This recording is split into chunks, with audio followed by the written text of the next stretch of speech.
day, George the Steamroller was waiting for Percy to take him to a new workplace.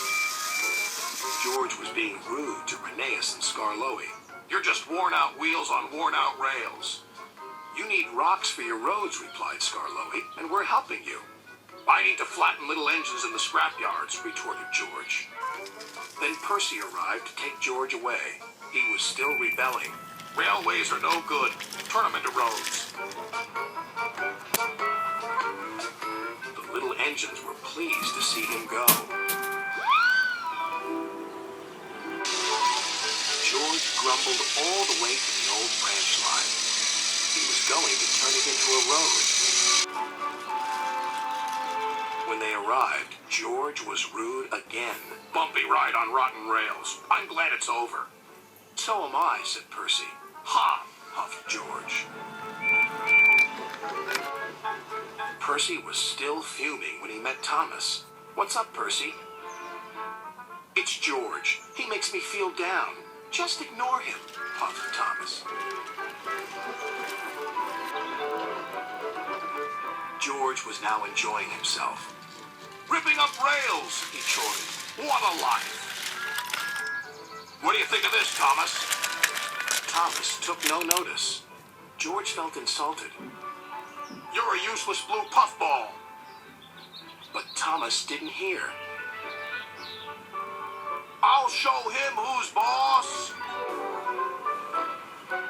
At last, the workmen reached the level crossing. "What shall we do here?" "Tear it up, tarmac it," said George. So they did, but not properly, and George knew it. Later, Thomas was traveling home on the same line. He was pulling freight cars filled with vegetables. The signalman had forgotten to warn his driver about the crossing. "That's nice. We don't need to stop," Thomas. "Yes, we do," called his driver. But it was too late.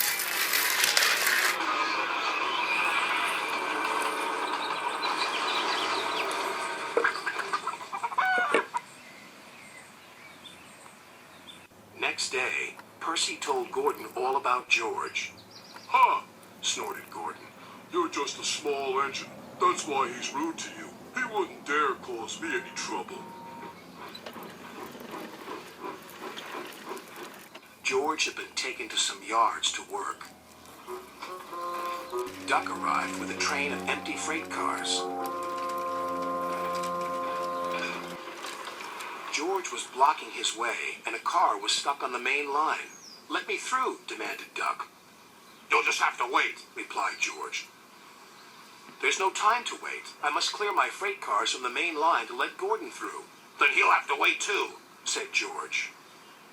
Duck's driver went to complain to the station master, but the signalman had set the signal to allow Gordon to speed through. His passengers were singing his praises, and he was making express time. "I'm the greatest! Just watch me fly by!" Whistled long and loud as he approached the station. Suddenly, he saw a freight car on the line ahead. "Get out of my way!" But the freight car wouldn't move until Gordon forced it.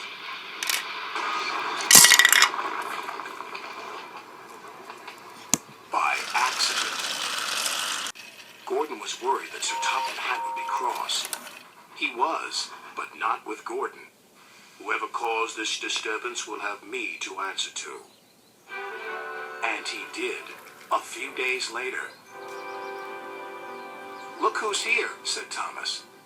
George had been found out by Sir Topham Hatt and punished. He looked miserable. "Now we'll get some peace at last," said Percy. "I want to get rolling again, but I've got to wait a whole week till I do."